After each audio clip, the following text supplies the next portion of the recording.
Bien, je propose qu'on commence, chers collègues. On auditionne aujourd'hui Monsieur Thierry Repentin, président de l'Agence nationale de l'habitat, ainsi que Madame Valérie Mancret-Taylor, directrice générale de l'agence.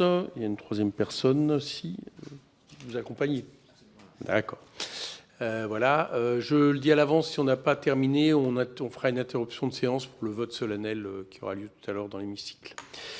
Cet établissement public administratif, là je suis revenu sur l'ANA, assure la conduite de la politique publique d'amélioration des conditions de logement dans le parc privé et bénéficie à titre de crédit d'un montant très significatif qui permettent de mettre en œuvre des dispositifs majeurs, MaPrimeRénov', MaPrimeAdapt'. Ce sont pas moins de 3,7 milliards d'euros de crédits qui avaient été inscrits en loi de finances pour 2024 afin de financer MaPrimeRénov'. Pour autant, ces crédits ont fait l'objet, comme de nombreux autres, d'annulations significatives en ce début d'année avec le décret du 21 février 2024. Nous avons donc de nombreuses interrogations qui motivent cette audition. Sans plus tarder, Monsieur le Président, Madame la Directrice Générale, vous avez la parole. Monsieur le Président, Mesdames et Messieurs les députés, merci de notre invitation Ah oui, pardon. Très bien, qui va nous permettre de nous présenter l'activité de l'ANA et évidemment son actualité qui est au cœur de vos préoccupations. Je voudrais simplement dire un tout petit mot de l'ANA, qui n'est pas forcément connu de tout le monde, qui est agence nationale qui travaille depuis 1971 à l'amélioration de l'habitat des ménages français dans l'Hexagone et en Outre-mer. L'action de l'agence est concentrée sur le logement privé exclusivement, déjà existant. Depuis l'origine, l'agence est aux côtés aussi des collectivités pour apporter des réponses qui sont territorialisées dans le pilotage de leur politique locale de l'habitat pour la rénovation énergétique, pour l'amélioration des logements, aux côtés des ménages dans leur projet complet de rénovation à travers un accompagnement qui se veut sur mesure et évidemment avec des aides financières à la clé. En 2019, l'ANA s'est vu confier la mise en place d'une aide à la rénovation énergétique, connue sous le nom de MaPrimeRénov'. Et la réforme des aides aux particuliers pour la rénovation énergétique entre donc, en ce début d'année, dans la 5e année. Et nous l'abordons avec des résultats solides. En effet, depuis 2020, le bilan de l'activité de l'agence et le bilan plus particulier de MaPrimeRénov' sont assez éloquents. 2 342 000 logements ont été rénovés et plus de 11 milliards d'euros d'aides ont été distribués, dont 2 150 000 logements qui ont pu bénéficier de MaPrimeRénov' et qui correspond à près de 10 milliards d'aides distribuées. 91% des bénéficiaires se disent satisfaits car nous faisons des sondages à l'issue des travaux. MaPrimeRénov' est une aide qui se veut plus juste puisqu'elle aide davantage ceux qui en ont le plus besoin. En effet, 2/3 des dossiers concernent des ménages aux revenus modestes et très modestes, c'est-à-dire les 4 premiers déciles de la population, ce qui facilite évidemment le passage à l'acte des ménages, car 67% des bénéficiaires nous indiquent qu'ils n'auraient pas réalisé leurs travaux sans cette aide. MaPrimeRénov' a aussi permis de soutenir l'économie française et des emplois non délocalisables. En 4 ans, les aides à l'amélioration de l'habitat ont généré environ 30 milliards de travaux. La réussite de ce programme, si j'y viens d'y faire référence, je veux dire qu'elle est collective. Si les aides de l'État que l'ANA distribue ont fonctionné, c'est aussi le fait d'une prise de conscience des ménages face aux crises énergétiques et climatique. C'est aussi le fait d'une réelle prise de conscience des collectivités territoriales, ce qui est essentiel pour ce grand chantier qu'est la rénovation de notre bâti. Un chiffre en témoigne, c'est le passage de 812 opérations contractualisées en 2020 à presque 1100 en 2023, qui prennent des noms sur vos territoires respectifs, d'OPH multiples. Enfin, cette politique publique ne serait pas complète sans le service public de la rénovation, France Rénov', le service public, donc l'ANA pilote depuis le 1er janvier 2022, c'est assez récent.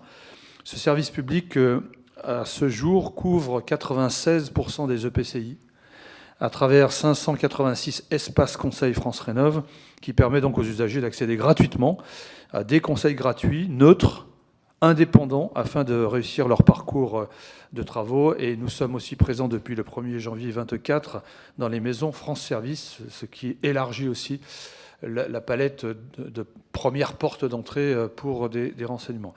Il y a tout juste 3 mois, nous avons adopté au sein du CA une réforme profonde des aides à la rénovation de l'habitat privé, avec MaPrimeRénov', MaPrimeAdapt', au bénéfice des seniors pour rénover leur logement, et MaPrimeLogement décent pour lutter contre les logements indignes.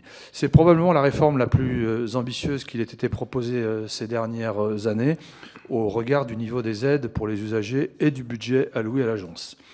Au plan de la rénovation énergétique, elle poursuivait un double objectif. D'une part, poursuivre la décarbonation du parc de logements privés, et d'autre part, d'accélérer les rénovations d'ampleur afin de réduire notre consommation énergétique. L'ensemble s'inscrivait dans une trajectoire d'objectifs pluriannuels extrêmement ambitieuse. Les équipes de l'agence, je veux en témoigner, n'ont vraiment pas ménagé leurs énergies pour faire la pédagogie de ces évolutions, puisqu'ensuite il faut relayer tout ça sur le terrain à travers les espaces conseils France Rénov'. Pour autant, une réforme aussi profonde nécessite un temps d'appropriation, parfois plus long qu'on le souhaiterait pour l'ensemble des acteurs.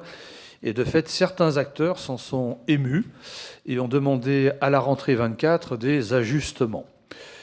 Le ministre de la Transition écologique a présenté, après plusieurs rencontres avec les fédérations professionnelles du secteur, différentes pistes de simplification du dispositif MaPrimeRénov' afin de soutenir l'activité des artisans et des entreprises du bâtiment. C'est 3 évolutions. La première, c'est la possibilité de bénéficier de MaPrimeRénov' pour réaliser des travaux d'isolation afin d'offrir la possibilité aux ménages de s'inscrire dans une rénovation monogeste, sans accompagnement. La seconde, c'est la prolongation jusqu'au 31 décembre de cette année de la possibilité de bénéficier de MaPrimeRénov' pour installer un système de chauffage décarboné, quelle que soit l'étiquette de son logement. Et la troisième évolution, c'est la suppression jusqu'au 31 décembre, là aussi de cette année, de l'obligation de fournir un diagnostic de performance énergétique pour bénéficier de MaPrimeRénov' dans le cadre d'une rénovation par geste. Les aménagements proposés ont pour but de fluidifier le parcours des ménages en leur permettant de s'inscrire dans le parcours de rénovation qui leur convient, soit un parcours accompagné pour les rénovations d'ampleur qui n'est pas du tout remis en cause, soit un parcours non accompagné pour des rénovations par geste, donc qui a été ajusté.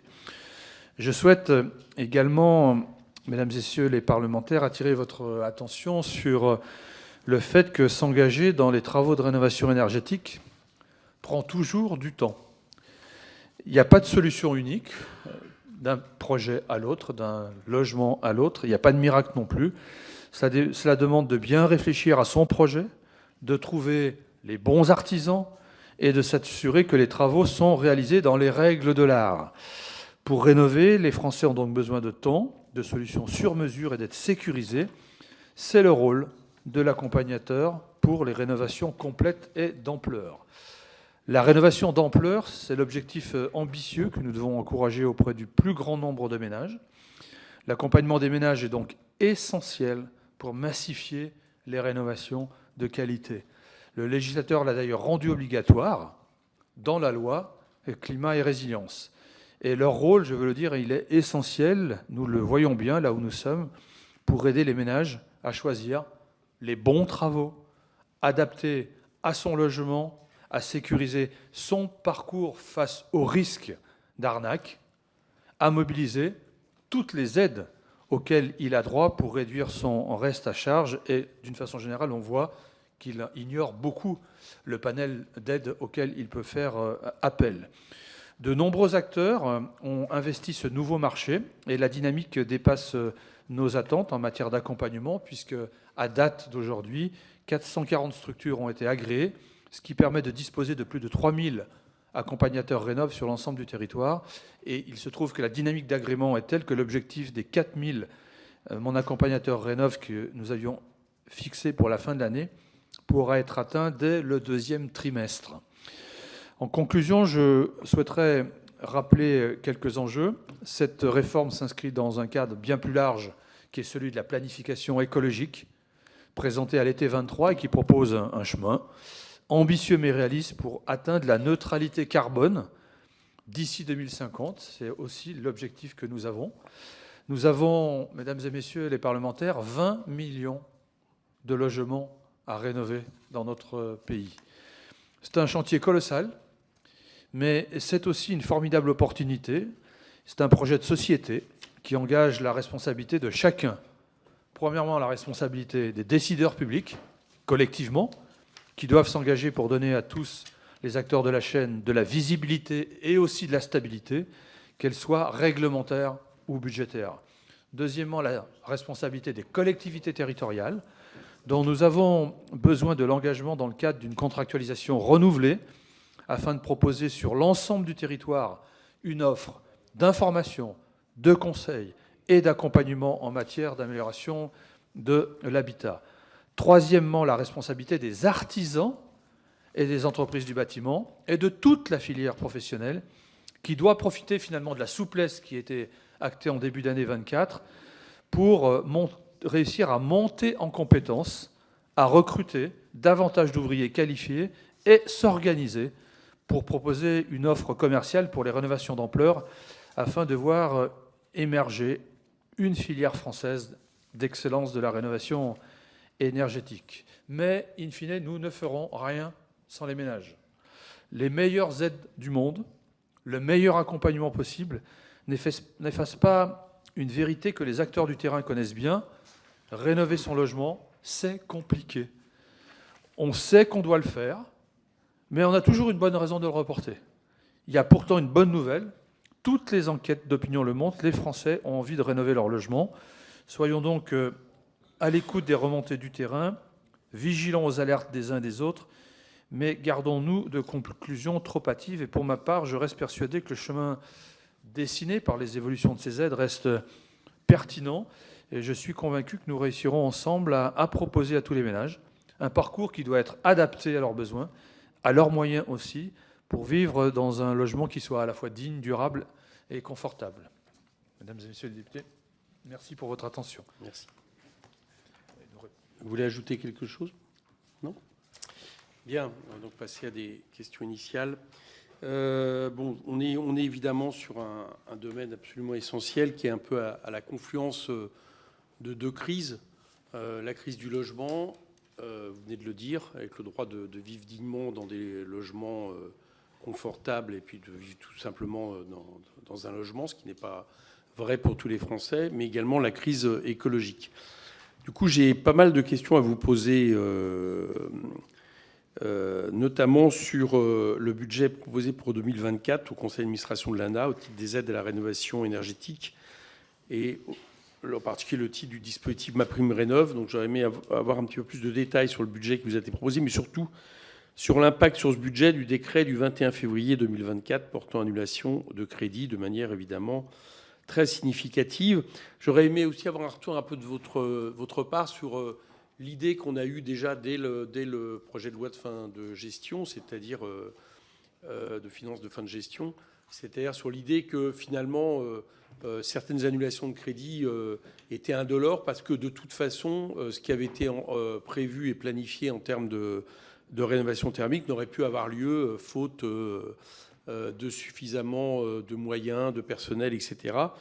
Moi j'ai un peu l'impression qu'à certains moments c'est un peu l'œuf et la poule et l'œuf plutôt, mais j'aimerais avoir votre retour sur ces justificatives et du coup aussi sur comment vous expliquez la baisse du rythme de rénovation énergétique constatée en 2023 et particulièrement depuis le début de l'année 2024.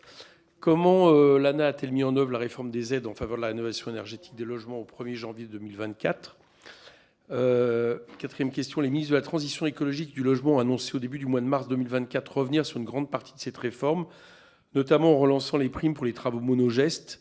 Cet échec n'est-il pas le signe qu'une révision en profondeur des modalités de MaPrimeRénov' est nécessaire, en particulier afin de tendre un reste à charge zéro pour les ménages les plus modestes? Cinquième question, on regarde la dynamique des rénovations négatives et du budget consacré à MaPrimeRénov' réduit par le décret d'annulation. L'objectif de rénovation globale a été abaissé autour de 140 000 à 150 000 par an, Selon vous, quels sont les obstacles à l'atteinte de la cible de 200 000 rénovations globales par an nécessaires afin de respecter les engagements climatiques de la France à l'horizon 2030 ? Alors je dis 200 000, mais plus on va avancer dans le temps et moins ça aura été respecté, plus évidemment ça sera nécessaire d'en faire encore plus par an, ce qui peut sembler une gageure. Donc là aussi, je voudrais vous entendre. Et j'aimerais aussi avoir un mot de vos parts sur ce que j'appellerais, on sait que dans ma prime Rénov', ça arrive, la question de la fraude écologique, c'est-à-dire de tout ce qui théoriquement est financé en termes de travaux et qui n'ont pas forcément lieu, ou en tout cas pas forcément lieu, de la manière, de la qualité avec laquelle on pourrait s'y attendre et également des résultats. Est-ce que vous avez un retour un petit peu là-dessus? Est-ce que c'est un terme qui vous semble exagéré? Voilà. Le rapporteur n'est pas là, donc je vous propose de répondre déjà à cette série de questions.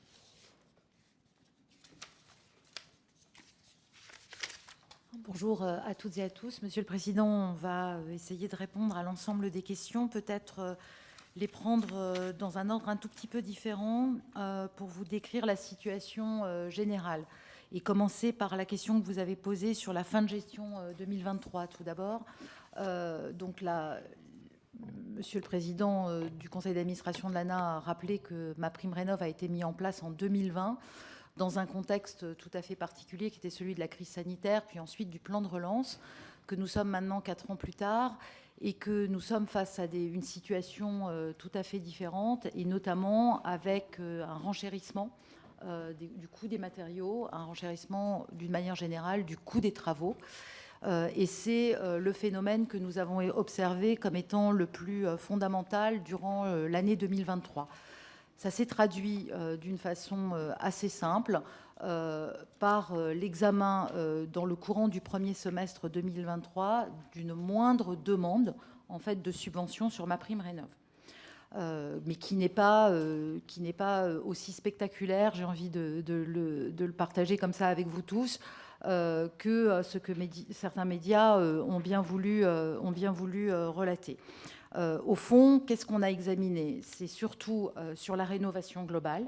Au fond, moins de demandes que ce que l'on avait connu, notamment en maison individuelle. Et je dis bien en maison individuelle parce que ce n'est pas du tout ce qui s'est passé sur les copropriétés, que ce qu'on avait connu donc, dans l'année 2022 ou dans l'année 2021. Donc ça, c'est le contexte. Ce contexte a conduit effectivement le gouvernement à proposer une réforme en 2024 qui prévoyait deux choses, et qui d'ailleurs sont toujours d'actualité aujourd'hui, qui prévoit deux choses. Premièrement, permettre, ainsi que M. Repentin l'a évoqué tout à l'heure, pour les ménages, d'avoir deux parcours possibles. Un parcours en rénovation monogeste, essentiellement tourné vers la décarbonation, c'est-à-dire sortir d'une énergie fossile, sortir d'une énergie fuel ou d'une énergie gaz, pour aller vers une énergie plutôt électrique, ou aller vers un parcours dit accompagné pour pouvoir réaliser une rénovation globale. Ça, c'est les principes. Et derrière ces principes, il y a eu surtout, dans la rénovation dite du parcours accompagné, une revalorisation extrêmement importante des aides, et des aides notamment à destination des ménages les plus modestes et les ménages modestes, c'est-à-dire les 4 premiers déciles de la population française. Cette revalorisation, elle conduit à envisager aujourd'hui qu'un ménage très modeste, donc les 2 premiers déciles, puisse bénéficier d'une aide qui couvre jusqu'à 90% de la dépense hors taxe de réalisation des travaux dans le logement à partir du moment où on est dans une rénovation dite d'ampleur, c'est-à-dire une rénovation ambitieuse. La réforme donc 2024, sur la base du constat qui a été examiné en 2023, est basée effectivement sur ces éléments, et on pourra y revenir plus dans le détail. Donc la réforme des aides a bien été mise en place au 1er janvier 2024, tel que le gouvernement l'avait précisé dès le mois d'octobre 2023, et elle est en œuvre depuis donc le 1er janvier dernier. Le constat qui a été fait et qui a conduit notamment le ministre du Logement à échanger avec les fédérations professionnelles, et que, au fond, sur la rénovation d'ampleur, dite accompagnée, avec des accompagnateurs Rénov', qui sont obligatoires pour rentrer dans un parcours accompagné, et qui sont obligatoires de par la loi climat-résilience qui a été votée, Donc ces accompagnateurs se mettent en place sur l'ensemble du territoire national et ces accompagnateurs sont indispensables pour pouvoir déposer donc un dossier régulier sur les plateformes de l'agence. Donc ça, c'est le premier point. Le deuxième point qui a été évoqué aussi par les professionnels du bâtiment, c'est qu'au fond, en ayant limité la rénovation monogeste aux seuls actes de décarbonation, on fermait la porte à des ménages qui avaient déjà réalisé finalement ce premier geste de décarbonation, qui avaient déjà changé leur chaudière et qui voulaient aller dans une deuxième étape, notamment aller vers de l'isolation de l'enveloppe de leur bâtiment. Et donc, ils ont demandé que cela puisse être décorrélé.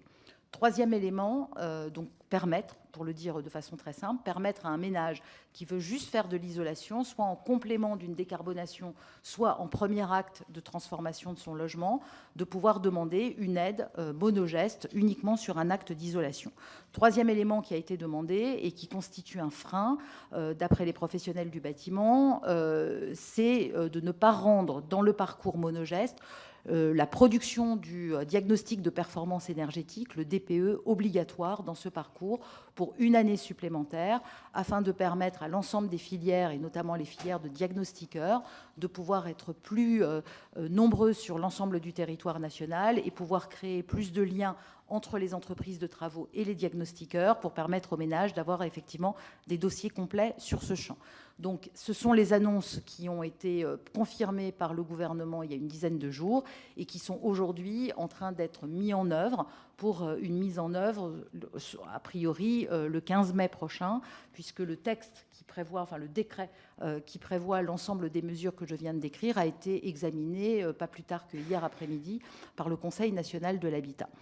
Donc voilà le contenu à la fois de la réforme 2024 telle qu'elle a été prévue initialement et telle qu'elle est en train de s'ajuster pour cette année 2024, en prévoyant bien donc ces deux parcours possibles pour les ménages, un parcours de rénovation globale s'ils le souhaitent et un parcours de rénovation par geste, plus simple, avec maintien de l'ouverture de tous les forfaits monogestes sur la plateforme d'accès aux demandes d'aide et qui sera donc ajusté. C'est un ajustement en fait de la réforme 2024 jusqu'au 31 décembre 2024 pour permettre à l'ensemble des acteurs dont on a besoin sur l'ensemble du territoire de s'ajuster et de se préparer sur un temps plus long en fait à la complétude de la réforme qui avait été initialement prévue. Donc voilà le contexte global entre la décision 2023 et les ajustements de ce début d'année 2024. Ensuite, en ce qui concerne la question budgétaire stricto sensu et le décret de février 2024.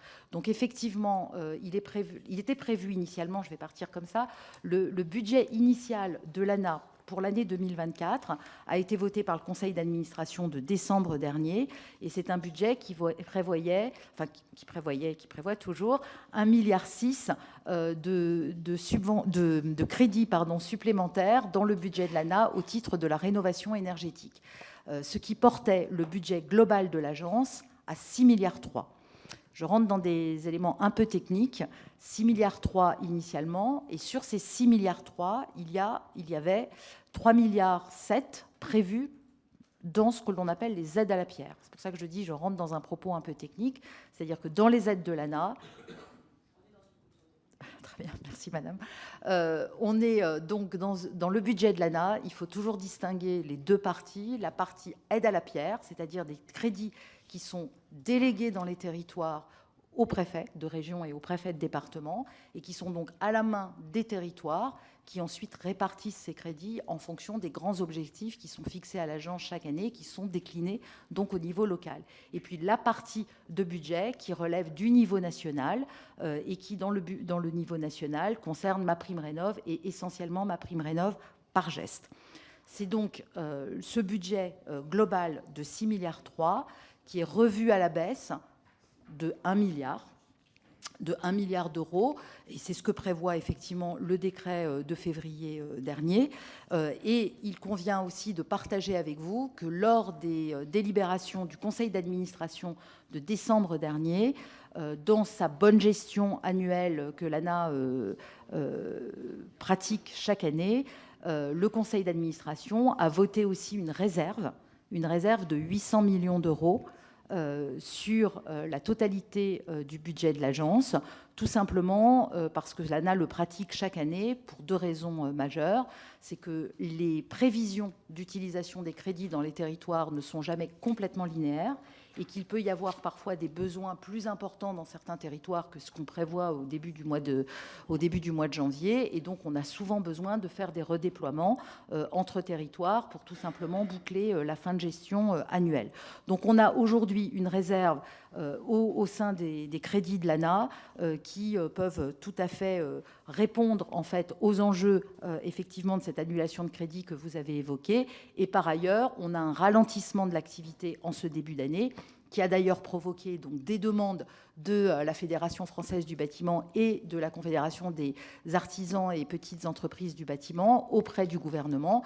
Et donc l'ensemble entre la réserve pratiquée sur le budget et par ailleurs la moindre consommation lors des 2 premiers mois de l'année conduit effectivement à pouvoir répondre à cette annulation de crédit sans que les crédits qui ont été délégués dans les territoires ne soient remis en cause. Sans que les crédits qui ont été délégués dans les territoires, donc aux mains des préfets, qui actuellement organisent les comités régionaux de l'habitat et de l'hébergement, et donc qui répartissent ces crédits entre tous les territoires, ne soient remis en cause au regard notamment donc de la réserve pratiquée. J'en ai fini sur la partie la plus technique, je dirais, de mon propos, celle qui concerne le budget. Ensuite, vous avez évoqué la question des volumes quantitatifs. Donc, effectivement, on peut revoir à la baisse, mais on n'en est pas là aujourd'hui. On peut revoir à la baisse, effectivement, les volumes quantitatifs de l'agence. C'est des réflexions qui sont en cours aujourd'hui, mais comme je viens de le préciser à l'instant, le début de l'année est particulièrement compliqué, j'ai envie de dire, mais un peu comme tous les ans. C'est-à-dire, à chaque fois qu'il y a une réforme des aides de l'ANA, de toute façon, le premier trimestre est toujours un trimestre où on a une activité beaucoup plus basse que le dernier trimestre d'une année. Tout simplement parce que faire des travaux, le président l'indiquait tout à l'heure, faire des travaux chez les particuliers, c'est quelque chose de complexe. Et deuxièmement, on a toute une série d'acteurs, des entreprises de bâtiments, des équipes de suivi animation dans les opérations programmées d'amélioration de l'habitat, des collectivités territoriales, des accompagnateurs qui doivent prendre le temps de s'approprier le niveau de la réforme pour pouvoir ensuite effectivement délivrer auprès des ménages les informations les plus cohérentes pour leur permettre de s'engager dans une démarche de travaux et, in fine, de demander une subvention publique. Donc voilà, donc sur les volumes quantitatifs tels qu'ils seront vraisemblablement à un moment donné par un conseil d'administration de l'ANA revu, on n'en est pas aujourd'hui encore à un atterrissage définitif, mais il y a effectivement eu une prise de position du gouvernement sur un volume, en tout cas sur la rénovation globale, qui est de l'ordre de 140 000 logements, mais tout cela reste à préciser. Enfin, dernier élément deux derniers éléments. Vous avez évoqué à un moment donné des sujets de moyens ou de personnel au sein de l'ANA, aussi bien, et j'élargis votre question, aussi bien au niveau du siège que dans les territoires. Ce n'est pas le sujet. Enfin, je reviens vraiment. La baisse d'activité que l'on a aujourd'hui est beaucoup plus liée à la question du pouvoir d'achat, et en tout cas, elle était très fortement liée au pouvoir d'achat en 2023, d'où la revalorisation des aides dans la réforme 2024, qui permet de mieux solvabiliser notamment les ménages les plus vulnérables. Et donc, ce n'est pas du tout un sujet d'engorgement des services qui n'aurait pas permis de délivrer soit des engagements sur les subventions, soit des paiements sur d'autres subventions. Et enfin, dernier élément sur la fraude écologique que vous avez évoqué. Il y a effectivement des phénomènes de fraude qui ont été détectés par l'agence depuis l'été 2022. Donc l'agence a communiqué sur ces questions déjà depuis la fin de l'année 2022 en signifiant plusieurs choses. La première, c'est qu'il y avait de la fraude, effectivement, et de la fraude importante. Ensuite, en faisant beaucoup de pédagogie à destination des ménages, en leur rappelant ce qu'on appelle les 5 règles d'or pour essayer de ne pas tomber dans les phénomènes de fraude, avec deux deux règles d'or très importantes. La première, c'est que le service public ne démarche jamais les usagers. Donc, ne jamais croire à un moment donné quelqu'un au téléphone qui vous dit « Bonjour, je suis l'ANA » ou « Bonjour, je suis telle collectivité », parce que le service public, par essence, ne démarche pas. Et puis, troisième élément, le fait de ne jamais confier ces identifiants fiscaux notamment, ou toute autre forme d'identifiant, au téléphone à un acteur que l'on ne connaît pas, parce que c'est sur cette base-là, en fait, sur ces identifiants récoltés par certaines structures évidemment plutôt malveillantes, que des faux dossiers sont montés sur la base de vrais identifiants de ménages qui, à un moment donné, ont pu être crédules et communiquer ces éléments d'information tout à fait personnels. Autre élément sur cette fraude écologique, bien entendu, nous avons mis en place un plan de lutte contre la fraude, donc basé notamment sur l'ensemble de la sensibilisation, enfin sur ces actes de sensibilisation et d'information des ménages pour qu'ils ne tombent pas dans ces pièges. Et par ailleurs, un plan de lutte contre la fraude qui nous amène évidemment à étudier les dossiers beaucoup plus en profondeur, à la fois à l'engagement et au paiement. Et du coup, ça nous a amené à communiquer sur des délais beaucoup plus longs, qui sont passés de 2 semaines à 5 semaines d'instruction d'un dossier complet, à la fois à l'engagement et au paiement, parce que nous faisons évidemment maintenant des contrôles à la fois sur pièce et des contrôles sur place et des contrôles évidemment des structures qui peuvent parfois se porter mandataires de certains ménages pour pouvoir s'assurer que évidemment on est face à des dépôts de dossiers qui sont réguliers, moyennant quoi nous avons aujourd'hui une régularité à la fois dans la délivrance des aides, aussi bien à l'engagement qu'au paiement, et aussi évidemment un bien meilleur contrôle et une bien meilleure appréhension de ces phénomènes de fraude écologique que vous avez pointé, Monsieur le Président. Merci. Il y a une question que vous n'avez pas répondu, mais vous pourrez me répondre à la suite des autres questions. Parce que vous m'avez dit comment on en arrivait à 150 000 par an. Par contre, je n'ai pas entendu quels seraient les obstacles. Quels sont les obstacles pour atteindre 200 000 par an qui seraient nécessaires pour d'ici 2030 ? Alors, en fait, je vais rebondir, effectivement, pardon de ne pas avoir répondu à la question, sur ce que le président Repentin évoquait à la fin de son propos. Pour pouvoir réussir cette politique publique, il nous faut d'abord faire de vrais pactes territoriaux avec les collectivités territoriales. Je le repartage au sein de cette Assemblée.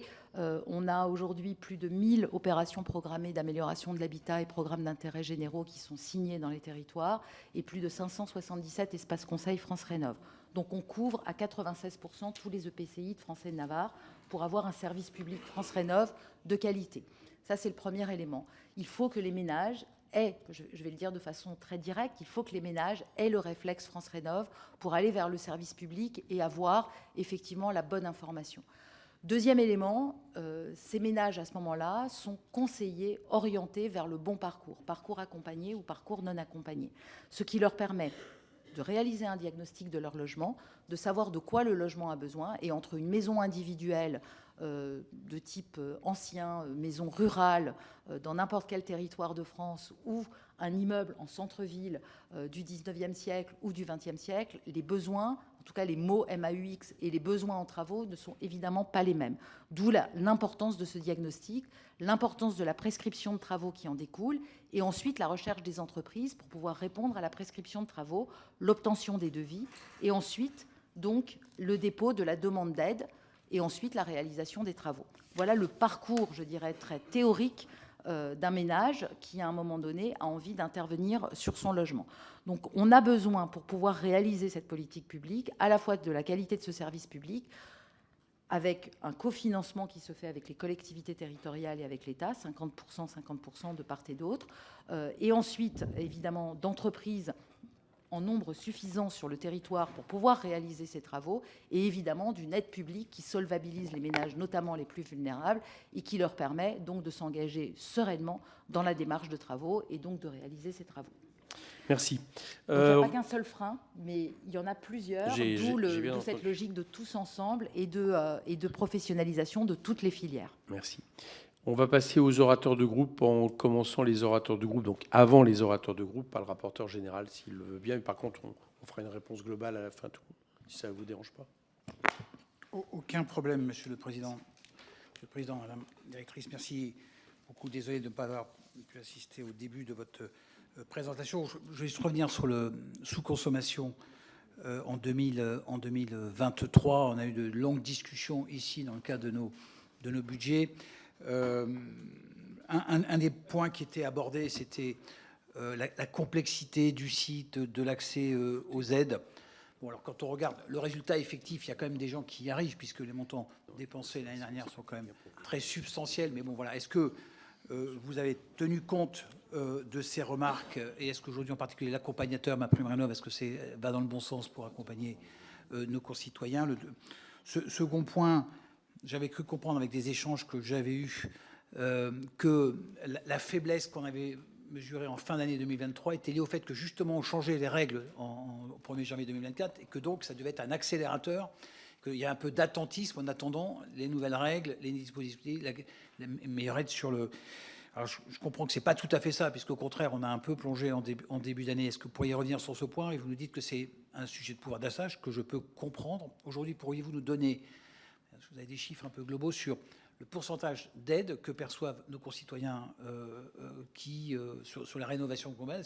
Qu'est-ce que ça pèse, entre guillemets, de leurs dépenses totales? Et puis dernière question, la Cour des comptes sortait son rapport annuel la semaine dernière et nous reprochait que nos aides n'étaient pas assez adaptées au changement climatique, en particulier sur le confort d'été.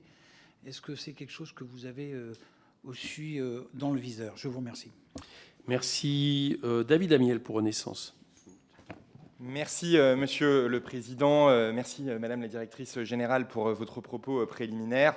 Et merci aussi d'avoir rappelé le caractère inédit de la politique déployée en matière de rénovation, y compris sur le plan budgétaire et y compris après le décret d'annulation qui a été pris au mois de février, puisque les sommes atteignent un niveau historique, y compris après ce décret d'annulation. Ma première question porte donc sur le volume de rénovation que vous anticipez en 2024 et notamment la répartition entre rénovation globale et rénovation par geste. Vous avez évoqué, je crois, les rénovations globales. J'ai été preneur que vous puissiez revenir sur les rénovations par geste. Je voulais ensuite revenir sur la refonte de MaPrimeRénov' qui est intervenue au début du mois de janvier. Vous avez rappelé les ajustements pragmatiques que le gouvernement a pris en fonction de l'évolution du marché et des retours des professionnels. Ma question portait sur la mise en œuvre qui a été faite par l'ANA. On a des retours, notamment d'un certain nombre d'usagers, sur le fait que des dossiers avaient été engagés à l'automne dans l'ancien système de MaPrimeRénov'. Les gens avaient réalisé beaucoup de papiers, avaient engagé beaucoup de diagnostics et se sont parfois retrouvés dans une situation compliquée au mois de janvier. Est-ce qu'il y a eu des dispositifs de dérogation pour ces cas-là, pour prévoir la transition entre les deux systèmes? Dernier élément, je voudrais insister sur la territorialisation de la politique que vous avez évoqué. C'était l'un des éléments que nous avions souligné dans notre rapport d'évaluation avec mon collègue Emmanuel Lacresse l'année dernière. On a vraiment besoin, je crois, d'avoir une planification territoriale de la rénovation pour pouvoir s'adapter aux différents types de bâtis, d'architecture, pour pouvoir penser d'ailleurs à la fois la rénovation énergétique et la rénovation urbaine. J'étais preneur, en faisant un peu plus de prospective, que vous nous disiez quel scénario vous aviez en tête plus précisément. S'agirait-il d'avoir davantage une décentralisation d'un certain nombre d'éléments de cette politique? S'agit-il plutôt de contractualisation avec les collectivités territoriales? Voilà, j'étais preneur que vous puissiez nous donner un peu plus d'éclairage sur cette dimension que vous avez évoquée dans votre propos préliminaire. Merci. Jocelyn de Signy pour le Rassemblement national. Merci, Monsieur le Président Repentin, Madame la Directrice, chers collègues. Après lecture croisée du rapport de la Cour des comptes et les conclusions de la commission d'enquête sénatoriale relative à l'efficacité des politiques en matière de rénovation énergétique, je souhaiterais vous poser plusieurs questions. Tout d'abord, sur le constat que le niveau de performance des programmes MaPrimeRénov' n'est pas suffisant pour faire sortir les logements qui bénéficient du statut de passoire thermique, ni suffisant pour réduire la précarité énergétique.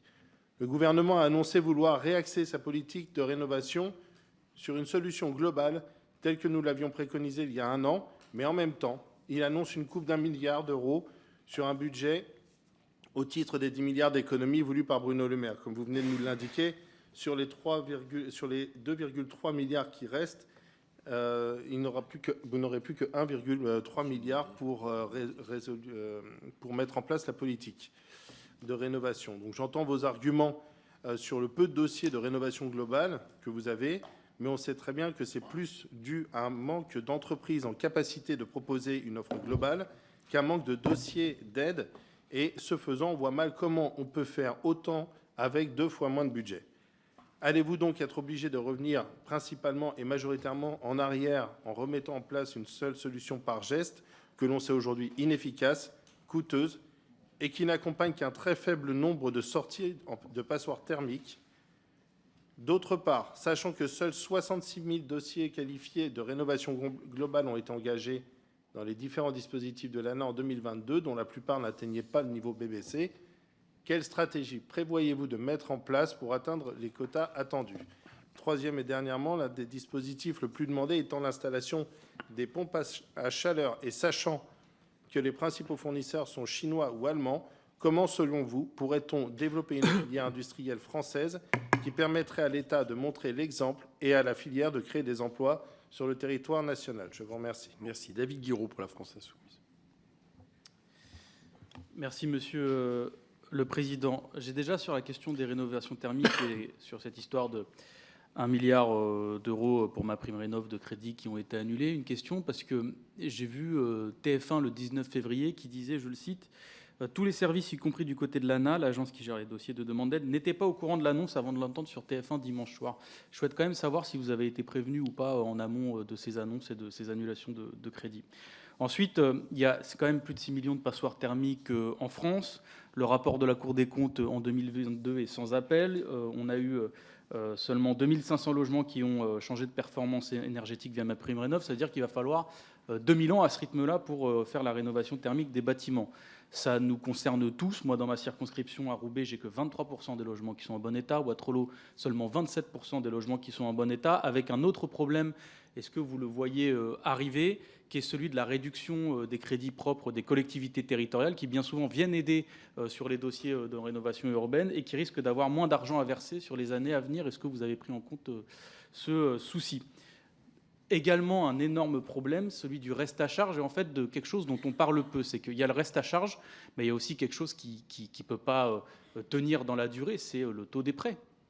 Là, les prêts, c'est juste pas possible. Sur les gros travaux, sur des travaux par exemple à 15 000 euros, on est sur des prêts bancaires à plus de 6%.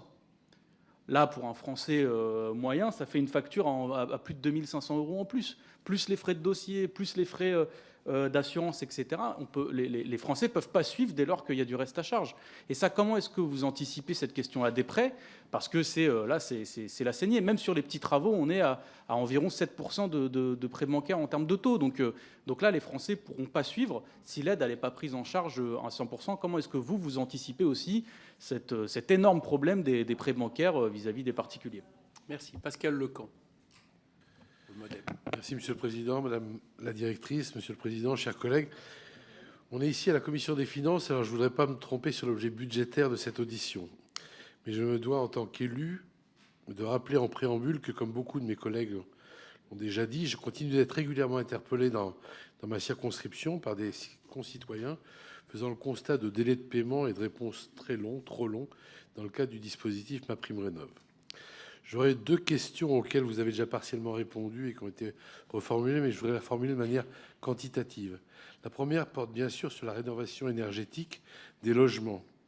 La veille de la publication du décret d'annulation des crédits de 10 milliards d'euros, quelle était votre prévision à ce moment-là sur le nombre de logements qui allaient être rénovés en 2024 avec le soutien de MaPrimeRénov'? Celle-ci était-elle limitée et ou portée par les crédits votés dans la loi de finances initiale, par les capacités du secteur de la rénovation à effectuer les travaux ou encore par la demande des propriétaires? Ma seconde question porte sur MaPrimeAdapt'. La LFI 2024 prévoit donc 67 millions d'euros pour le dispositif MaPrimeAdapt'. Pourriez-vous nous faire les premiers retours sur le lancement de cette aide unique le 1er janvier 2024? Les crédits prévus vous semblent-ils adaptés à la dynamique, même récente, que vous observez? Je vous remercie. J'ai omis ma vice-présidente Véronique Louwagie, je m'en excuse. Véronique pour les Républicains. Merci, Monsieur le Président. Vous êtes tout excusé. Merci, Monsieur le Président. Merci, Madame la Directrice Générale, pour ces interventions. Comme demain, j'aurai l'occasion de vous auditionner en qualité d'un rapporteur de la mission d'évaluation de l'adaptation des logements aux transitions démographiques et environnementales avec ma collègue Annie Vidal, co-rapporteur, je vais m'attacher à des questions financières ce jour.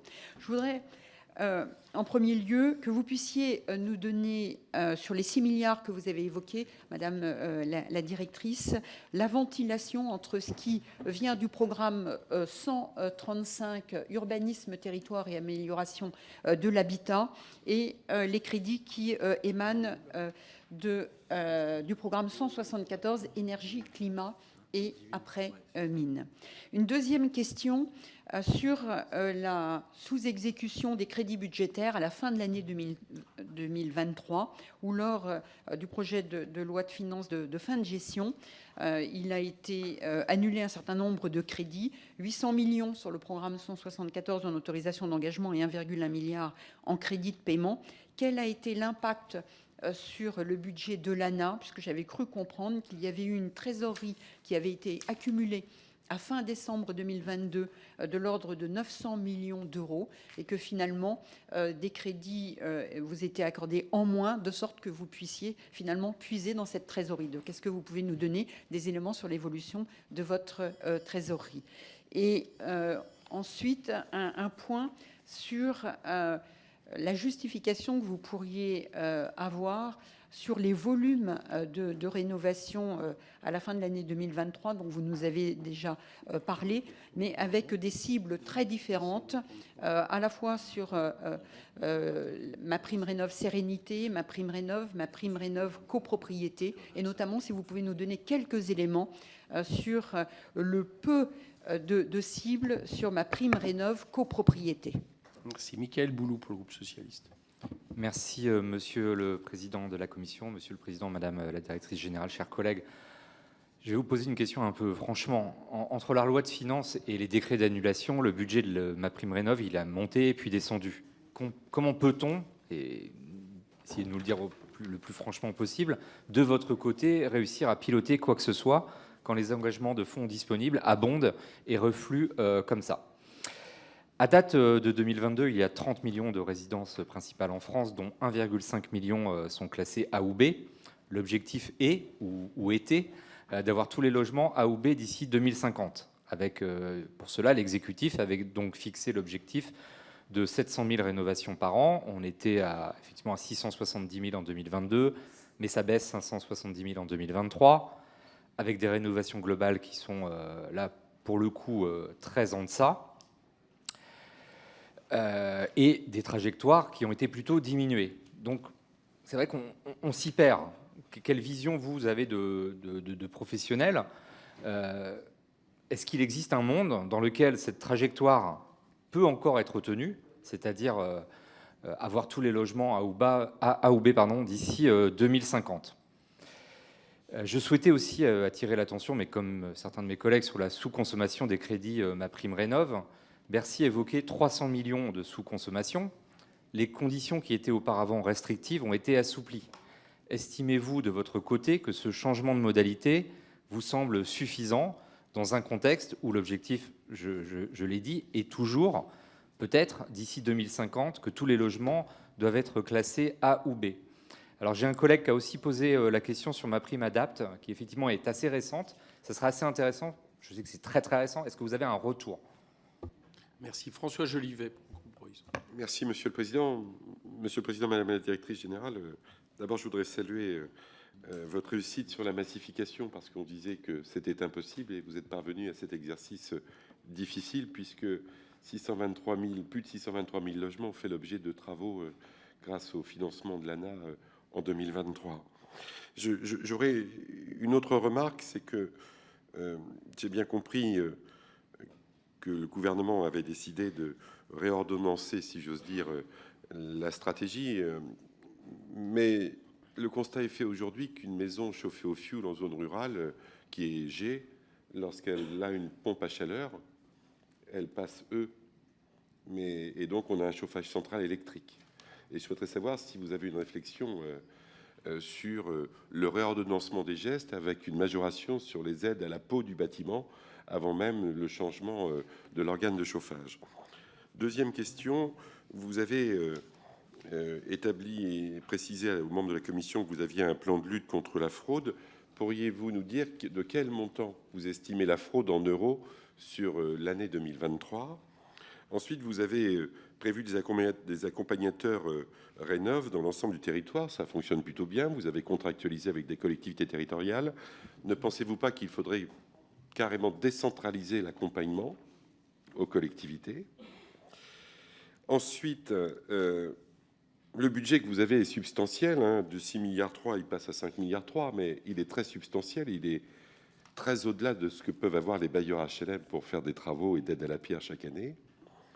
Et je souhaiterais savoir si vous avez une réflexion sur la captation de la valeur, puisqu'une maison rénovée sera vendue beaucoup plus cher que si elle ne l'est pas.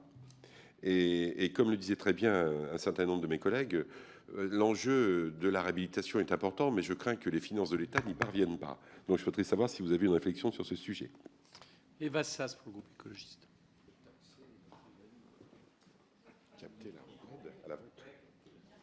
Votre micro. Merci, Monsieur le Président. Madame la Directrice Générale, merci pour cette présentation. Mais ne nous voilons pas la face, la politique de rénovation thermique menée jusqu'ici est un échec. 15% de rénovation en moins en 2023 et surtout seulement 71 613 rénovations d'ampleur, très en deçà de l'objectif que le gouvernement avait fixé à 90 000. Rappelons que l'objectif pour 2024 était initialement fixé à 200 000. Une tendance qui s'aggraverait en 2024 avec une chute de 40% des demandes d'aide par rapport à l'année précédente. Dès juillet 2023, le rapport Gontard avait alerté sur la complexité des démarches administratives, le reste à charge trop importante, le manque de professionnels labellisés RGE. Mais ces conclusions ont été peu entendues, trop peu, trop tard, comme souvent.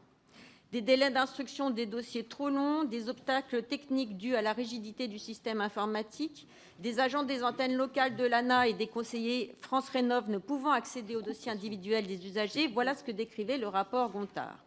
À cela s'ajoute un reste à charge trop important qui dissuade souvent les ménages modestes d'engager des travaux de rénovation globale. Certes, vous l'avez dit, les aides peuvent couvrir jusqu'à 90% du coût, mais un ménage aux revenus modestes n'aura pas les moyens d'engager 5 000 à 8 000 euros dans cette période de tension sur le pouvoir d'achat. Simplification, accompagnement, reste à charge zéro, rénovation globale, voilà les enjeux pour relever le défi de la rénovation thermique. Or, les évolutions récentes du barème MaPrimeRénov' favorisant les monogestes et les coupes budgétaires dans les crédits, 1 milliard d'euros en février, sont plutôt le signe d'un renoncement du gouvernement, en particulier sur les rénovations globales, pourtant indispensables pour réduire le nombre de passoires thermiques. Donc, quelles seraient à votre sens les mesures à mettre en place pour réussir le défi de la rénovation globale? Quelles mesures concrètes pour la simplification administrative et l'accompagnement des ménages? Et surtout, peut-être, le reste à charge ne reste-t-il pas trop important pour la plupart des ménages? Bien, tous ceux qui ont besoin de plus de 5 minutes pour aller voter sont partis. Mais là, je propose qu'on fasse quand même une coupure. Et on reprendra avec Charles de Courson. Ça vous laisse le temps de réfléchir aux réponses. On a juste à voter.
Bon, allez, pour gagner du temps, Charles prendra la parole après, mais du coup, j'avais eu que 4 autres orateurs, on va les faire. 1 minute, Fabien Di Filippo. Oui. Pardon, excusez-moi, Président, merci beaucoup et permettez-moi de saluer le Président et la Directrice Générale de l'ANA. Je parlerai du sujet de la ruralité notamment et des opérations de rénovation des logements dans la ruralité spécifiquement. On a une grosse contrainte aujourd'hui, c'est que les opérations de rénovation sont tellement lourdes, avec des normes tellement contraignantes, qu'aujourd'hui la construction neuve, dans beaucoup de cas, paraît moins onéreuse que de rénover une maison ancienne. Ça n'est plus à la portée des budgets des familles moyennes, notamment de celles qui vivent dans la ruralité. Donc de ce côté-là, on a un souci par rapport à ce que vous êtes capable d'apporter en tant qu'aide, financièrement parlant, par rapport aux contraintes qui s'y appliquent. Ça risque de, là aussi, couplé à la crise dans le bâtiment, de poser de sérieuses difficultés, alors qu'arrive la loi sur le zéro artificialisation nette et que ces espaces-là pourraient retrouver une seconde chance, avoir une seconde vie. Mais aujourd'hui, les contraintes, à la fois urbanistiques, parce qu'on parle d'habitat très très ancien, et réglementaires, font que, elles passent après beaucoup d'autres projets. Merci beaucoup. Merci. Charles de Courson. Oui, Monsieur le Président, Madame la Directrice Générale, j'ai 3 questions à vous poser. La première, les aides versées par l'ANA sont-elles suffisamment incitatives au regard du coût des mises aux normes et des économies susceptibles d'être dégagées? Et vos critères qui conditionnent vos aides ne sont-ils pas excessifs?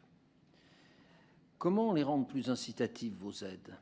Et est-ce que réduire le reste à charge des propriétaires modestes serait-il un levier efficace? Deuxième question, le critère de durée minimale des constructions du logement de 15 ans pour bénéficier de MaPrimeRénov' est-il fondé selon vous? Et dernière question, s'agissant des copropriétés, la décision de réalisation des diagnostics de performance énergétique est soumise à la majorité des voix depuis la loi Elan du 29 novembre 2018. Selon vous, cette règle est-elle trop contraignante? Merci. Xavier Roseren. Merci, Monsieur le Président. Monsieur le Président, Madame la Directrice Générale, moi je me félicite du succès de MaPrimeRénov' depuis 2020. Ça a permis à beaucoup de propriétaires de rénover et améliorer la partie de l'énergie de leur logement. J'ai 2 questions. La première, ça concerne les artisans qui doivent être, ou les entreprises qui doivent être formées RGE pour conduire les travaux. Pour bénéficier de MaPrimeRénov', les propriétaires doivent recourir à des entreprises labellisées RGE. Et on a, en particulier en Haute-Savoie, une pénurie d'offres. Et les propriétaires ont de la peine à trouver une entreprise ou des artisans RGE. Et souvent, il est facile à une entreprise d'avoir des personnes qualifiées RGE. C'est plus difficile quand vous êtes un artisan tout seul, même si vous avez une expérience importante. Quel est, de votre point de vue, comment on pourrait améliorer et faciliter l'accès à la formation RGE, en particulier pour les toutes petites entreprises? Et ma deuxième question, c'est sur les copros et comment les amener à mieux, rénover. On sait très bien que quelquefois, sur des propriétaires qui veulent rénover, on a des règles de copropriété qui, aujourd'hui, les empêchent. Quel est, de votre point de vue, pour améliorer la rénovation des copros? Merci. Damien Maudet. Merci, Monsieur le Président. Monsieur le Président, Madame la Directrice Générale, voici un message que j'ai reçu encore la semaine dernière. Cela fait 1 an que j'ai installé une pompe à chaleur, 1 an que je bataille avec MaPrimeRénov' pour avoir l'aide à laquelle j'ai droit. Je ne sais plus quoi faire, sachant que j'ai souscrit un crédit pour pouvoir payer la pompe à chaleur qui s'élève à 300 € par mois. Je pense que, comme beaucoup de collègues députés, on reçoit beaucoup ces sollicitations et on a le sentiment qu'il faudrait investir davantage pour que le système fonctionne mieux. La rénovation thermique, c'est une urgence. Chez moi, par exemple, à Limoges, 40% des logements sont des passoires thermiques. On peut se rappeler aussi que le meilleur moyen de faire des économies d'énergie, c'est d'en consommer moins, donc de rénover les bâtiments. On peut se souvenir aussi que l'an dernier, le président Emmanuel Macron avait menacé certains foyers de délestage, c'est-à-dire de carrément nous couper l'électricité tellement nous manquions d'énergie. Et là, on a une annonce qui est de la coupe de 1 milliard d'euros dans le budget de MaPrimeRénov'. Et vous nous expliquez, on est un peu stupéfait, vous nous expliquez que finalement, ça va avoir peu d'incidence. Moi, la question que je me pose, c'est dans ce cas-là, pourquoi on n'aurait pas pris le milliard d'euros avant et comment, quand même, on peut interpréter ça de la part du gouvernement, d'enlever de l'argent alors qu'il y a une urgence sur la rénovation thermique. Didier Padet, à qui je souhaite la bienvenue dans cette commission. Alors j'ai deux questions, Monsieur le Président. Pour la rénovation des centres-villes, les OPA-RU constituent un des seuls leviers d'incitation à la réhabilitation des immeubles privés. Pour atteindre cet objectif de revitalisation de l'habitat ancien, la règle d'éligibilité qui fixe à 75% la part minimum des mètres carrés d'habitation dans les immeubles mixtes, commerce, logement, écarte de fait tous les immeubles dont la hauteur se limite à R+2, qui sont pour autant très nombreux dans les villes moyennes. N'est-ce pas un frein dommageable aux réhabilitations groupées en centre ancien ? Deuxième question, lorsqu'on analyse les résultats des OPA-RU dans les différentes villes qui ont recours, on voit nettement que les seules villes où les OPA-RU obtiennent des bons résultats sont celles où les crédits additionnels des villes et des agglomérations doublent les aides de l'ANA. N'est-ce pas le signe que la politique de l'ANA en centre ancien n'est pas assez incitative et que finalement n'aident que les villes et les agglomérations qui ont les moyens économiques de compléter largement les aides de l'ANA? Ne trouvez-vous pas cela surprenant et voire choquant? Christine Pires-Beaune. Pardon? Non, je disais Christine Pires-Beaune. Le micro. Oui, merci Monsieur le Président. Merci Monsieur le Président et merci Madame la Directrice Générale pour votre présentation. Moi, je voudrais d'abord avoir un avis positif compte tenu de la massification du nombre de dossiers. Et c'était un sacré challenge que d'y arriver. Donc voilà, bravo. Par contre, vous le savez comme moi, quand les dossiers ont un problème, c'est effectivement infinitésimal en pourcentage dans le dossier, sauf que pour la personne ou la famille en question, c'est un gros problème. Donc moi, j'ai envie de vous interroger sur ces quelques dossiers. Ils ne sont pas très nombreux, mais quand ils arrivent chez nous, c'est qu'ils ont déjà tout essayé. Et ce que disait mon collègue est très vrai, c'est-à-dire que vous avez des gens désespérés parce que c'est des sommes importantes, soit qui ont été engagées, soit des entreprises qui ont fait l'avance aussi, des TPE, des PME sur des territoires ruraux, justement là où il n'y a pas de service pour faire le boulot à leur place. Et du coup, quelles sont les mesures que vous avez prises pour traiter ces dossiers qui posent problème, notamment en termes d'outils informatiques, parce que parfois c'est aussi lié à vos outils informatiques. Merci. Marie-Christine Dalloz. Oui, merci Monsieur le Président. Monsieur le Président, Madame la Directrice Générale. Alors, je rejoindrai les propos de Christine Pires-Beaune parce qu'effectivement, la densité et le nombre important de dossiers qui ont été traités est à soulever. Mais effectivement, on rencontre des gens qui viennent nous voir dans nos permanences qui sont totalement désespérés parce qu'ils attendent depuis des mois, ils ont fait des relances. J'ai eu le privilège, alors je suis peut-être pas la seule, Madame la Directrice Générale, mais j'ai eu le privilège de vous écrire un certain nombre de fois. Fort heureusement, je note que vous m'avez répondu. Et que le plus souvent, on a trouvé des solutions pour résoudre les difficultés. Mais il faut se mettre à la place des gens. Et je me pose une question par rapport à ma prime Adapt. Elle n'est pas encore en service, mais on va avoir affaire à des gens d'un certain âge, des gens âgés. Ma prime Adapt, normalement, le handicap est la personne âgée qui veut vieillir à domicile. Est-ce que vous avez fait en sorte que l'instruction de ces dossiers soit simplifiée par rapport à ma prime Rénov' et comment vous pensez les traiter? Merci. Enfin, Mathilde Paris. Merci Monsieur le Président. Monsieur le Président, Madame la Directrice Générale, l'Agence nationale de l'habitat accompagne les ménages dans la rénovation énergétique de leur logement, notamment grâce à ma prime Rénov'. Quelle évaluation avez-vous fait de l'impact qu'a eu le resserrement de ma prime Rénov' aux rénovations globales sur le nombre de dossiers de demande et des montants consommés? Pouvez-vous nous communiquer des chiffres précis? Pensez-vous que les évolutions régulières des règles du dispositif MaPrimeRénov' risquent d'entraîner une incompréhension des ménages sur les travaux éligibles ainsi que sur les aides dont ils peuvent bénéficier et donc une désincitation à la rénovation énergétique, tout comme les retards de versement de cette prime qui ont mis dans des situations très précaires un certain nombre de ménages? Enfin, la rénovation énergétique a pour objectif de réduire la consommation énergétique des ménages. Quelle évaluation a posteriori des économies d'énergie réelles réalisées effectuez-vous? Je vous remercie pour ces éléments. Bien, j'espère que vous avez tout bien noté, parce que vous avez pas mal de réponses à nous donner. À vous. Non.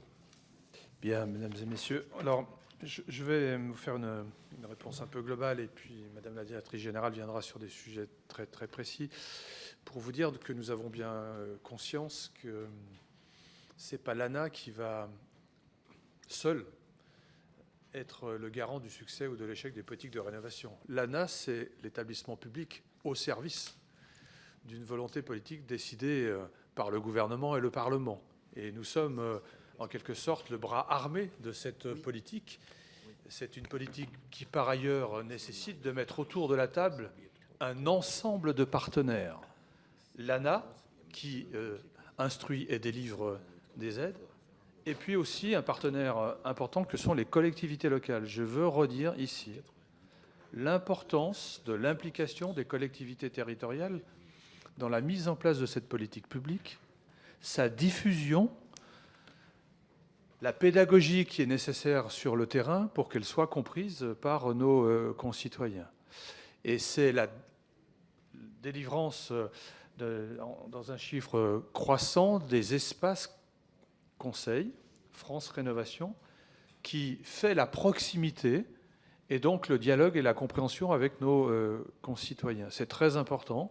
L'ANA seule, malgré les campagnes de communication qui sont faites, d'une façon d'ailleurs croissante depuis les dernières années, ne pourra pas seule assurer le succès de cette politique que nous voulons tous. Nous voulons tous parce que 80% des logements qu'habiteront nos concitoyens en 2050 sont déjà construits. Au regard du peu de logements qui sont construits chaque année dans notre pays, c'est à peu près 1% du parc existant. Donc le paquet, dans le cadre de la décarbonation, effectivement, doit être mis sur les logements existants.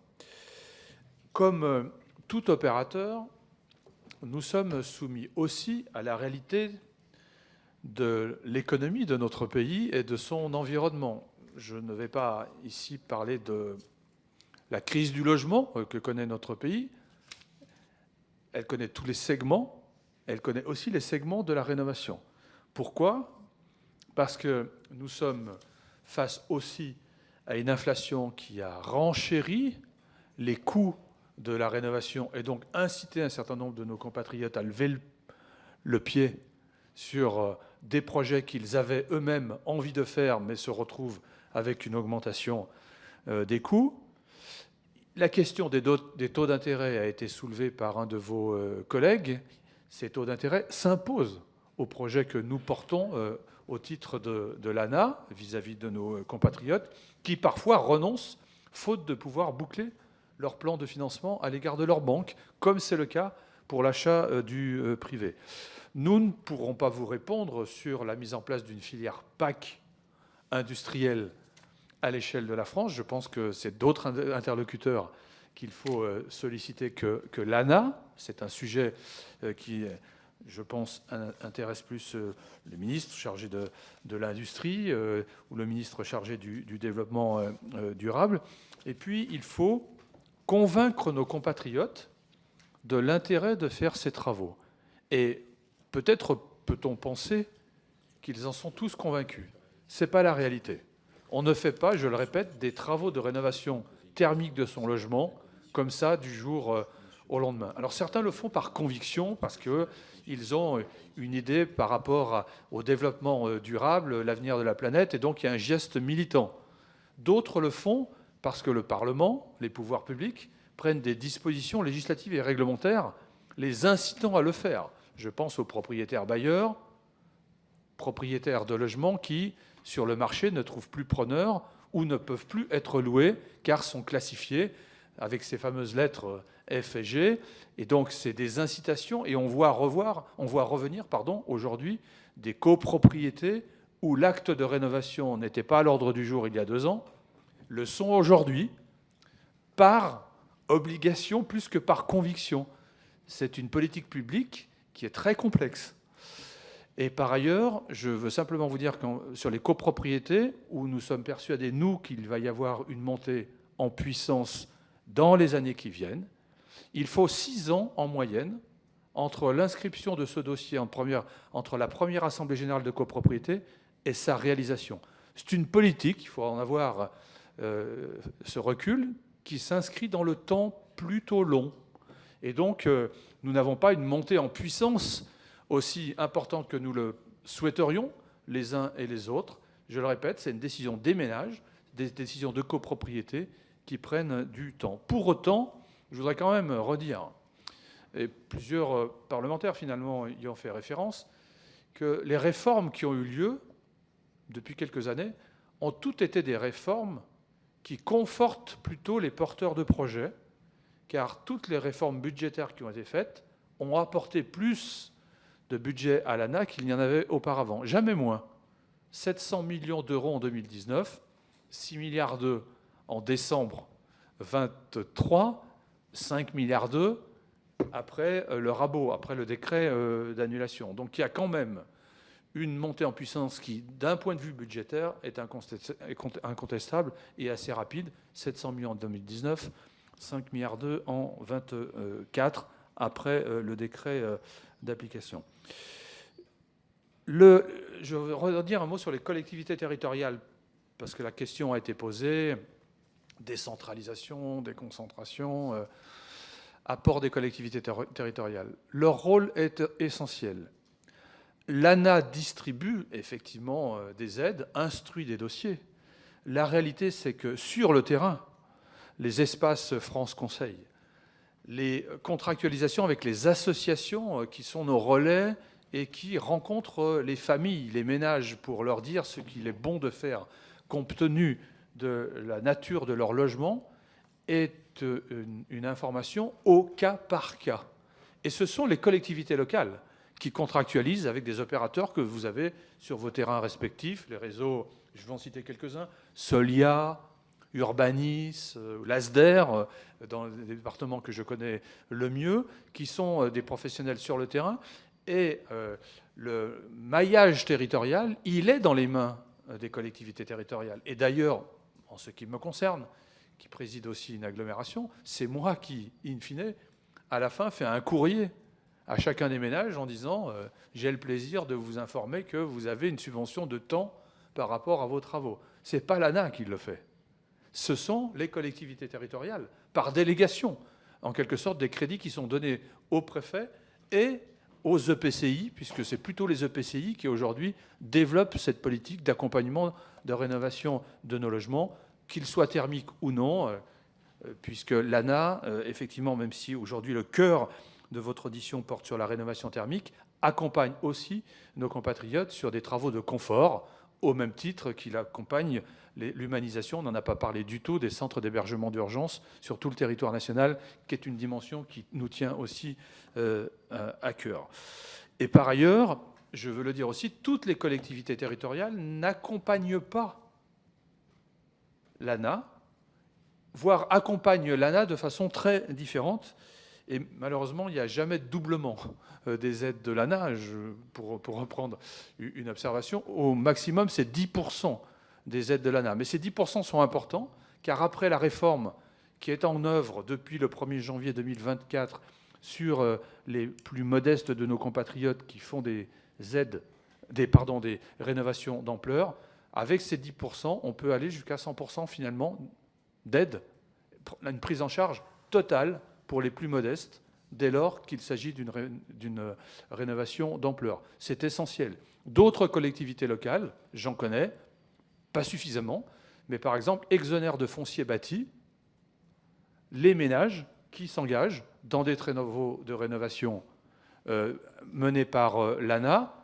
Il n'y a que à peu près 400 communes en France qui l'ont fait. Donc il y a une marge aussi pour faire connaître ces dispositions à l'égard de collectivités locales qui souhaiteraient être plus présentes qu'elles ne le sont sur le sujet de la rénovation thermique et sur la ruralité. Je souhaite aussi vous dire que dans les statistiques que nous pouvons avoir, je peux vous indiquer que ce sont 53% des aides MaPrimeRénov' qui vont vers la ruralité. On a souvent le sentiment que ça va sur le monde urbain, c'est 53% sur la ruralité.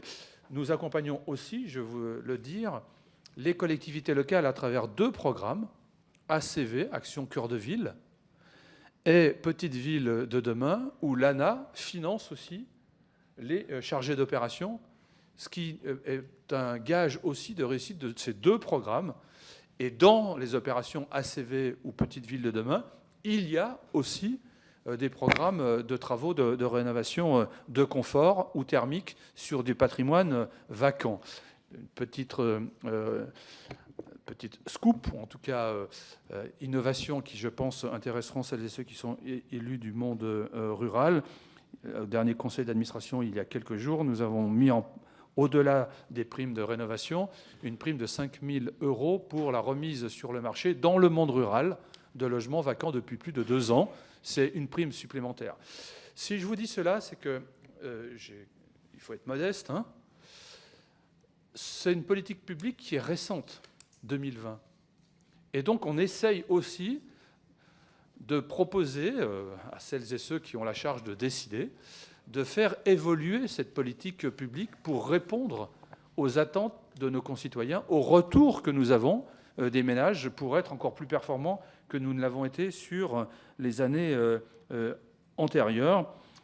Et il y a encore des améliorations, évidemment, que nous apporterons grâce au retour que nous avons finalement des collectivités territoriales, des courriers que vous nous adressez sur des points de blocage, car nous avons bien conscience qu'en traitant 28 000 dossiers par semaine, c'est ce que fait l'ANA, il peut y avoir sur ces 28 000 dossiers des points de blocage, des situations qui n'ont jamais été imaginées, car ces 28 000 dossiers, qui sont tous des cas singuliers, que nous essayons de traiter avec le moins de blocage possible. Et en tout cas, c'est notre objectif d'être plus opérationnel, finalement, en améliorant chaque jour nos processus. Madame la directrice générale, à vous pour compléter mes propos.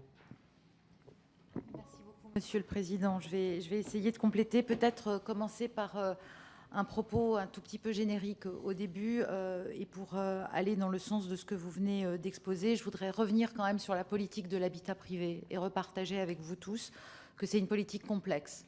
C'est une politique complexe parce qu'elle s'adresse à monsieur et madame tout le monde.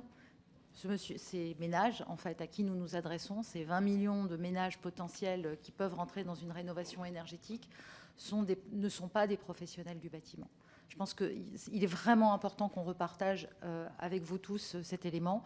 Et donc, on ne peut pas imaginer qu'à un moment donné, quoi que ce soit qui se décrète depuis Paris s'applique immédiatement dans le territoire, et qu'on ait des objectifs qui puissent être fixés et qu'on ait des résultats en fin d'année qui soient strictement le calque des objectifs prévisionnels.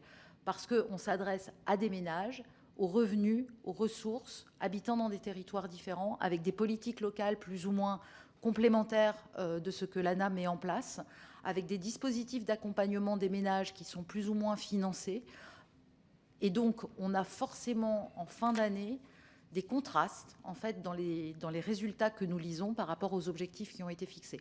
Je voulais revenir là-dessus parce que c'est vraiment très, très important d'avoir en tête que la réussite, je reviens sur ce point, la réussite de cette politique publique est vraiment attachée à un ensemble de parties prenantes, ce qu'on appelle à l'ANA l'écosystème de la rénovation de l'habitat privé, qui est vraiment très pluriel et qui nécessite un engagement de tous pour pouvoir y arriver.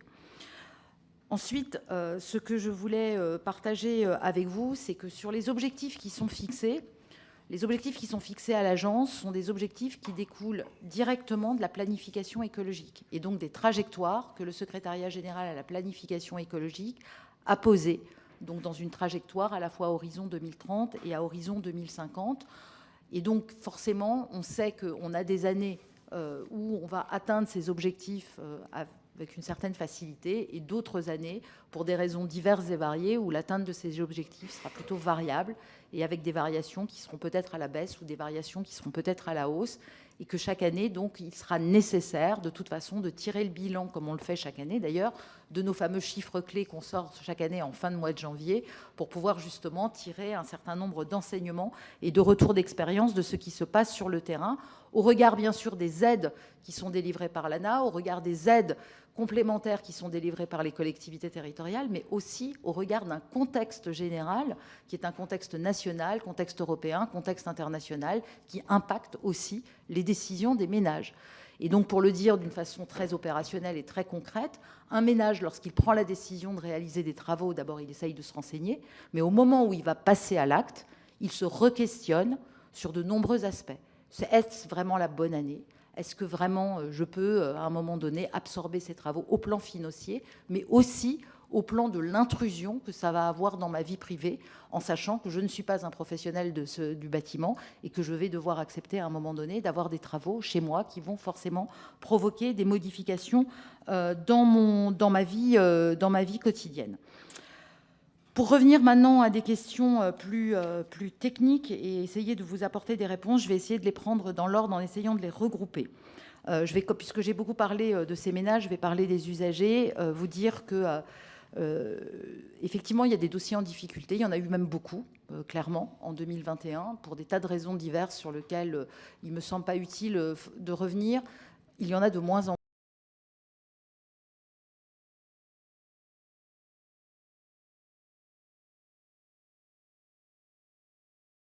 Systématiquement, et la première chose que nous faisons, c'est de les prendre en charge au travers d'une équipe dédiée qui a été mise en place dans le courant de l'année 2021 pour faire en sorte que ces ménages puissent être remis effectivement dans le chemin qui leur permet d'accéder effectivement à l'aide. Donc ça, c'est tout le travail, je dirais, de réponse, de réaction par rapport aux situations. Et puis, ce que vous avez précisé, Monsieur le Président, tout à l'heure, c'est que nous avons signé maintenant un partenariat avec les maisons France Service pour leur permettre, dans leurs actes administratifs, pour ceux qui sont éloignés du numérique, de pouvoir effectivement travailler avec les maisons France Service. Et on a un très très bon retour de ces maisons France Service dans l'accompagnement qu'elles procurent aux ménages. Sur les questions que vous avez évoquées relatives aux questions de la fin de gestion de l'année 2023, vous avez eu raison, monsieur le député, de mentionner que, effectivement, il y avait, j'ai mentionné tout à l'heure les questions liées au pouvoir d'achat, mais je n'avais pas mentionné les questions liées à l'attentisme, et je vous remercie de l'avoir reprécisé. Effectivement, il y a eu les deux effets. Il y a eu un effet pouvoir d'achat, d'où la revalorisation des aides en 2024. Et donc, du coup, compte tenu de cette revalorisation qui a été annoncée par le gouvernement dès le mois d'octobre, il y a des ménages qui ont attendu, effectivement, 2023 pour déposer leur dossier, 2024, pardon, pour déposer leur dossier. Donc on est vraiment dans ces phénomènes d'évolution en fait des aides et donc du coup d'attendre de la meilleure solvabilisation qu'elles apportent. Toujours sur cette fin de gestion, vous nous avez interrogé sur l'impact effectivement des budgets rectificatifs en fait qui ont été votés par l'agence en fin d'année 2023 par rapport à la loi de finances rectificative, et je souhaite vous rassurer sur le fait qu'il n'y a pas eu de ponction sur la trésorerie de l'agence, puisque nous étions en conseil d'administration pas plus tard que la semaine dernière, avec la présentation du compte financier 2023 de l'agence, qui affichait bien plus d'1 milliard d'euros de trésorerie dans les comptes de l'agence. Donc pas d'inquiétude sur ce point à avoir. Nous avons de quoi assurer, bien entendu, la délivrance des aides au fur et à mesure de l'année et évidemment des transferts de crédit que l'État fait au titre du BOP 174 et du BOP 135, mais aussi des recettes des quotas carbone qui alimentent les ressources de l'agence. Ensuite, vous avez posé des questions sur les volumes, en fait. Donc, je crois qu'il y a eu beaucoup de chiffres qui ont été égrenés cet après-midi. Moi, ce sur quoi je voudrais revenir, au fond, c'est que chaque année, la rénovation globale représente 10% de l'activité de l'agence, jusqu'à la fin de l'année 2023. Chaque année, 10% des aides MaPrimeRénov' concernent des aides à la rénovation globale qui permettent aux ménages qui se sont saisis de ces aides d'atteindre un gain énergétique de 50% à l'intérieur de leur logement en ayant procédé à 3 types de travaux, une isolation, une ventilation et un changement d'énergie. Donc c'est un volume de 10% qui est important et qui s'inscrit maintenant de manière régulière dans les comptes de l'agence et dans ses chiffres clés. Ce qui est important aussi d'avoir en tête, c'est que les objectifs qui ont été fixés en 2024 sont effectivement ceux que vous avez cités. Un objectif initial de 700 000 rénovations énergétiques, dont 500 000 par geste et 200 000 en rénovation globale. Donc effectivement, l'année dernière, on a fait 71 000 rénovation globale en 2023, donc c'est un objectif de multiplication par 3.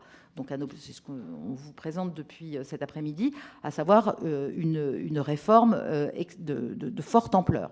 Il est trop tôt aujourd'hui pour vous dire comment ces objectifs vont être révisés, puisque vous avez effectivement parlé du décret d'annulation de crédit.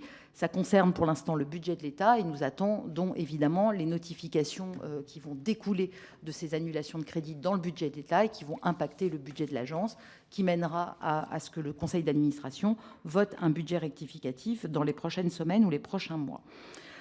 Mais comme je vous l'ai dit, pour l'instant, tout ce qui a été voté par le conseil d'administration et tous les crédits qui sont délégués dans les territoires ne sont pas remis en cause, ce qui permet effectivement de traiter les dossiers, de les instruire et de permettre aux ménages de ne pas être bloqués dans leur parcours. Toujours sur ces sujets extrêmement proches du terrain, au fond, vous avez posé la question de savoir comment est-ce qu'on fait pour s'adapter à l'architecture. Je pense que le sujet, c'est celui que nous avons évoqué tout à l'heure, à savoir l'accompagnement. Je l'ai dit très rapidement, un ménage qui est dans un immeuble des années 50 en centre urbain n'a pas les mêmes problématiques dans son logement qu'un ménage en milieu rural dans une ferme ancienne, d'où la nécessité d'avoir cet accompagnement pour faire un diagnostic et savoir quelle est la prescription de travaux qui s'adapte le mieux pour lui permettre d'avoir un vrai gain énergétique à l'intérieur de son logement et pour lui permettre de moins consommer d'énergie et par conséquent aussi de moins émettre de gaz à effet de serre. On est vraiment sur ces deux objectifs dans cette politique publique. Il ne faut jamais l'oublier. Et les ménages, ce qu'ils nous disent dans les enquêtes que nous menons, lorsque nous faisons 2 enquêtes qualitatives et quantitatives par an, ils nous disent clairement que parfois, ils n'ont pas envie d'aller dans une rénovation globale. Ça, c'est le deuxième élément que je voulais partager avec vous. Les ménages ont parfaitement compris que cette politique publique était adossée sur 2 objectifs. Le premier, un objectif de décarbonation. Le deuxième, un objectif de moindre consommation énergétique. Et certains ne veulent aller dans un premier temps que sur un objectif de décarbonation, c'est-à-dire changer de système d'énergie, changer de source d'énergie, pardon. Et ils vont faire ce choix parce qu'ils savent que c'est des travaux qui sont plus simples. Et donc l'enjeu que nous avons, effectivement, c'est de faire en sorte, en passoire, dans les passoires énergétiques, de faire en sorte d'inciter ces ménages, même si à un moment donné, c'est eux qui décident, c'est eux qui sont maîtres d'ouvrage. Personne ne décide à leur place, ni l'ANA, ni l'État, ni la collectivité territoriale, ni même l'entreprise. Le ménage prend une décision à un moment donné, le bien est à lui et c'est lui qui décide. Je crois qu'il ne faut jamais l'oublier. Personne ne prend de décision à la place du ménage.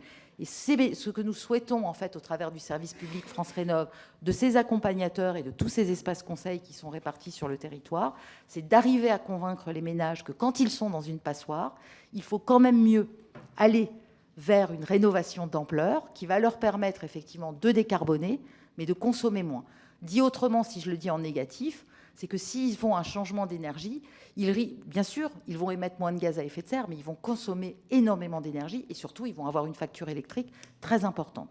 Et là, on a un sujet, et je le pose de cette manière-là, un sujet d'éthique, j'ai envie de dire aussi, avec l'ensemble des professionnels qui gravitent autour de ces ménages, pour leur permettre de bien comprendre qu'au fond, enfin je vais le dire de façon très concrète, lorsqu'on est une entreprise et qu'on est sollicité par un ménage qui habite dans une passoire, je pense que, et on l'a vu à Chambéry, c'est pas parce que c'était dans votre territoire, Monsieur le Président, mais on a croisé une entreprise qui a été sollicitée à un moment donné par un ménage pour une rénovation d'une passoire, et cette entreprise a dit, mais monsieur, moi je ne vais pas vous changer votre énergie, je vous invite à aller voir l'ASDER et à être accompagné pour rentrer dans une réno globale.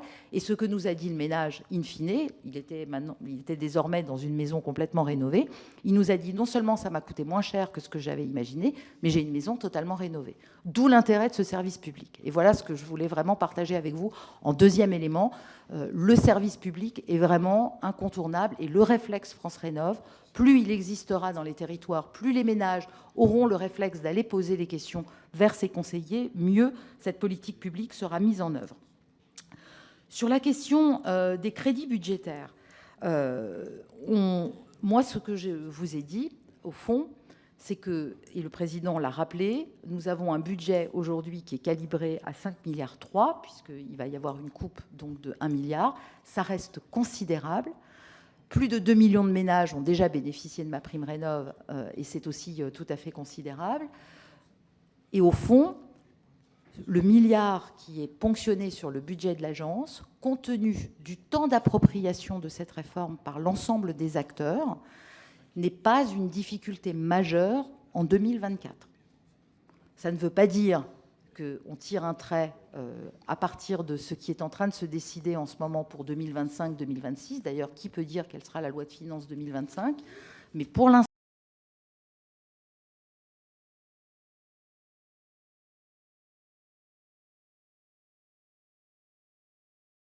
l'an de cette année 2024 que nous ne l'avions escompté, cette coupe, en fait, ne pose pas de difficulté par rapport à des objectifs qui, bien sûr, seront révisés dans le budget rectificatif que j'évoquais tout à l'heure.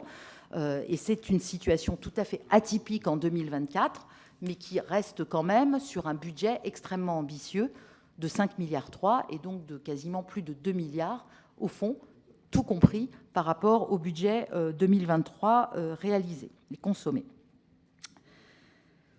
Sur la question des mares et du rôle des territoires, j'étais mon accompagnateur Rénov, pardon pour ces acronymes barbares. Là aussi, je pense qu'il est important de repartager quelques chiffres. Plus de 400 structures, en fait, ont fait l'objet d'un agrément aujourd'hui.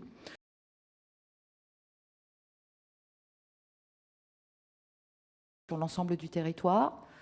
Leurs adresses sont consultables sur le site France Rénov.